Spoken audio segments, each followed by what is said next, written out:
Well, kia ora and welcome. This is the one and only layout tour that I'm ever going to do of this layout, Quarantine Creek, as I call it, HOn3.5, so HO scale but with 12mm gauge track that basically replicates the kind of track gauge that we have in New Zealand. This is the first bit that I built. It's a trestle, it was a kit by Walthers. Started building it, as you might have guessed, during the COVID lockdown, the first COVID lockdown, so almost 3 years ago now, and the layout slowly expanded from there. My original idea was to build a layout that's quite high up. As you can see, it's built in my shed at eye level, and basically to use it as a way of showing what you could achieve with HO scale, which is actually not very common for making models of New Zealand railways, or New Zealand, as you can see, comes off the trestle bridge, around a corner, through a tunnel. The tunnel is unprototypically large. Fortunately, the portal's way bigger than it should be. There's a bit of a bush scene up here. Some of the cabbage trees, those are by Mark Andrews from Mark's Model Works. I've got a whole bunch of those that he very kindly made for me in HO scale. Scattered all around the layout, and quite a few of these sort of fern things as well. Michael G advised me on the correct way to structure the way that the river, or creek I should say, sort of comes down. Some of you may recognize the back scene as well. If you actually look closely, there is actually a railway in this back scene, so it's the North Island main trunk, I think just south of Te Kuiti. When it passes through a valley. I found the picture online and got it printed out on a piece of canvas, which as you can see is a canvas print, which is just on an MDF board. And at the top is LED strip lighting to, excuse me, light the whole scene. The track goes around that way. I'll duck under. So this layout's a duck under, fully roundy. We'll go over, you can see all my mess here, bits and pieces that I'm of course still working on. Bit of my wiring, red and black, that's just straight DC for power, to power lights and accessories and all that sort of stuff. Green and blue is the DCC bus, so digital command control that controls the tracks. It's wired to the tracks all around the layout, so I've got lots of droppers. Over here, we'll start off where the track comes out of the tunnel, comes through this hill. Haven't really scenic that bit that much because obviously you can't see it. It comes around to a level crossing, which has one set of bells. This level crossing bells, that's a 3D print, the design there, and I set it up so that the bells actually go. There you go. There's an infrared light sensor in between the tracks, so as the train rolls over it, it sets it off. There's actually a little Arduino microcontroller sitting under the baseboard, and as you can see, that then sets off the lights. It's better at this angle. I did have some of my HO scale cars on this road. I quite like this scene. It's probably the most complete bit actually of the layout.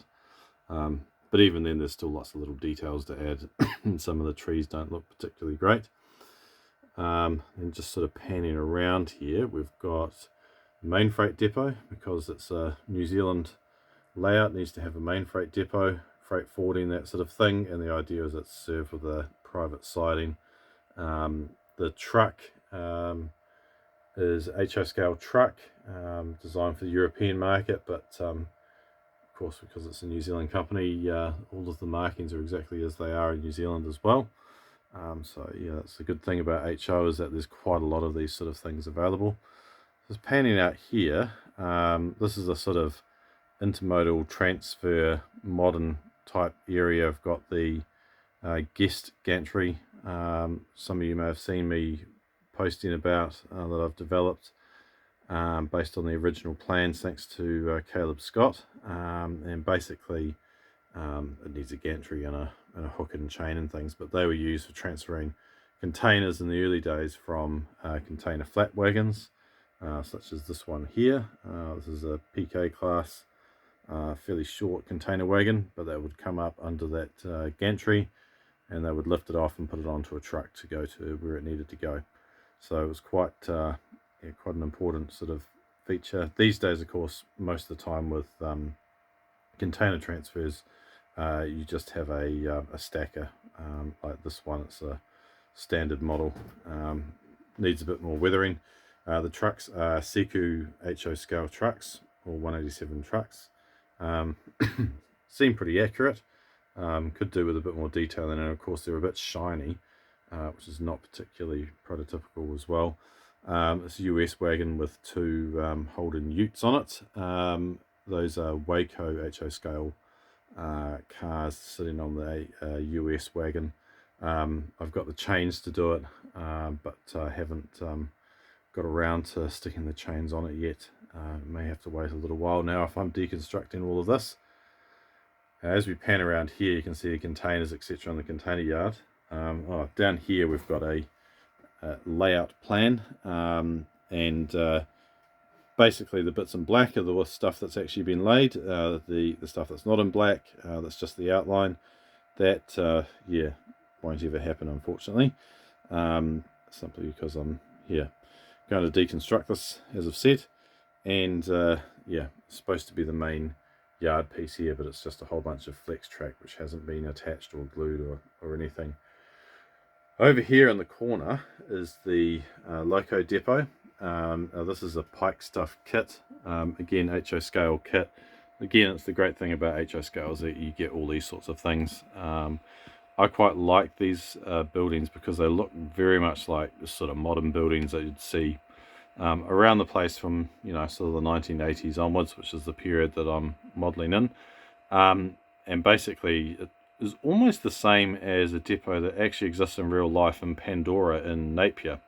It was built in the early 90s, I think. So that's why I quite liked it. As you can see, I've got Neil Ward's DX, which is sitting on a Whiskey QR 2400 class chassis. Needs a bit more work on it, and of course DC, which you would have seen from the pictures, DC 4588, which, as many of you will know, is the one that was actually sold by Transrail to Tasrail in Tasmania, and so it was exported there. So one of the first DCs that ended up back in Australia but in Tasmania, and actually was eventually scrapped. Let's just pan around here a little bit further, and we've got a couple of grain bins. My idea here was there was going to be a back shunt roughly where this is. Oh, we're getting a bit of flashing there from the lights. And that would be, a sort of grain siding, where you'd have CG class grain wagons, hopper wagons being loaded. But yeah, haven't finished that, and we'll never finish it, unfortunately. Fortunately, this lighting here is causing this to strobe, so I'll just keep panning around until it stops. There you go. Over here in this corner, you can see we've got this sort of industrial line here that's coming through, and the idea was going to be a bit of a little town here, and of course the railway station itself, but a couple of NZR standard railway houses. Those are Stuart McMurray's 3D prints. Europa petrol station. If you're old enough like me, you'll know that that was a brand before it was BP, back in the 80s, and they had quite a few famous ads on TV. As you can see, the back scene sort of ran out. I kind of made a few mistakes with this back scene. It's a printed vinyl sticker, basically, with a real life photograph of actual New Zealand scenery, but as you can see, I kind of screwed up how I put it up, and because the boards were actually already there when I put the back scene up, yeah, it just hasn't looked as good, and I ended up with an ugly sort of gap at the bottom. And my idea was to fill it in, as you can see I've done here, with that polystyrene and a bit of flock, but yeah, not really worked out. As you can see, I've used cork 10mm cork bed for building the scene up. And this is XPS polystyrene, extruded polystyrene, XPS, which is very good, versatile stuff, but I don't think I'd actually use it again as a baseboard because it's actually quite noisy, as I've discovered. Panning over here, as many of you would have seen, this is probably one of my favourite sort of bits, is the sawmill scene. So yeah, wood chip silo. The idea is you get, LW class wood chips, or as they did in Upper Hutt in the 90s. When I was at high school, they'd have containers that they'd load the wood chips into. And then of course you have a sort of store area where they'd be loading wood products, etc. The Odland sign, of course, CNA Odlands. I have a bit of a family association with that. My great-great-grandfather worked for them. This is an actual sign, or the Odland sign is an actual place in Otago, out of Dunedin. There's a sawmill there, Odlands Road I think it is, on the Taieri industrial line. It's not actually rail served anymore, I don't think, but it's still, big Odland sign. As you see, the sawmill's not owned by Odlands, of course, anymore because they don't exist. But they're still, name still lives on. I was going to put in a whole bunch of trees and things up here. That's just a basic yarrow tree that I made. Needs to have a whole heap more on this hill to sort of cover for the fact that in the back scene there's a bit of a gap, obviously, where the track goes across the trestle bridge, which we saw right at the start. So yeah, didn't do that.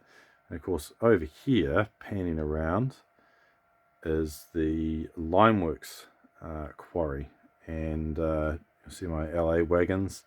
I've got the lime loaded into them. Obviously you'd come down in those chutes there, or go under the actual Limeworks there to get filled up. There's actually 2 tracks, but the way that I built it was sort of to look like maybe they'd stopped using one set at some stage because the hills moved. It doesn't really look particularly realistic. The more that I look at it, the less I've liked it, but I quite like this building. It was actually a good kit to make. Painted it up, did the bottom bit like standard sort of concrete, and I wanted to put a sign on here saying McDonald's Lime, or one of those sort of old companies that used to exist. I 3D printed a crib wall here, crib wall in the back there, and then a couple of vehicles that you get online. I think this one in the back here is an Aussie Road Rager one, for mining scenes. This one I can't remember exactly where I got it, the top loader, but I quite like it. It looks quite good. Came out pretty well when I did the old weathering on it. A bit more of a bush scene, and then we're back around. So that's Quarantine Creek, the model railway that was probably about 1/3 actually completed.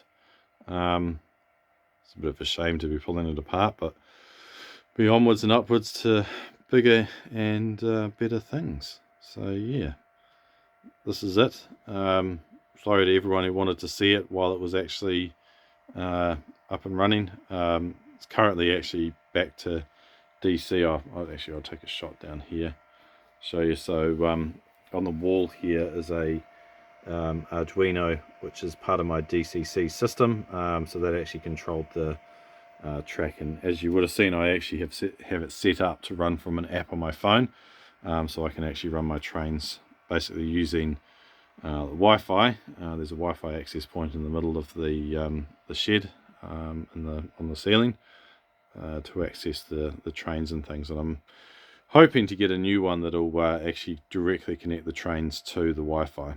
So yeah, that's it. Number of things I do differently. I think next time, one of them is, as you can see, the main line's kind of in the background, which is a bit of a mistake, because it sort of means that trains running around sort of end up not being as prominent as they should be. And I kept on thinking about this area here, for example. You actually need to keep it clear to see the trains as they go around, which kind of defeats the whole purpose of what we're trying to do, really. And then you've got, obviously it goes right around the back of the yard. rather than right sort of closer to the edge. Having the loco depot right in the corner there was a bit stupid as well, because with that you actually want to be able to reach your locomotives, not have them right sort of tucked away in the corner. But the alternative was putting it probably about where the sort of intermodal bit is, but yeah, that wouldn't really work either. So that's it, Quarantine Creek. Probably the only in New Zealand HOn3.5 layout that I know of that's actually finished, but if anyone else knows of one or has one, let me know. Definitely probably, I would say, the only one in NZR, but onwards and upwards to new things. The next one will be even bigger, I promise.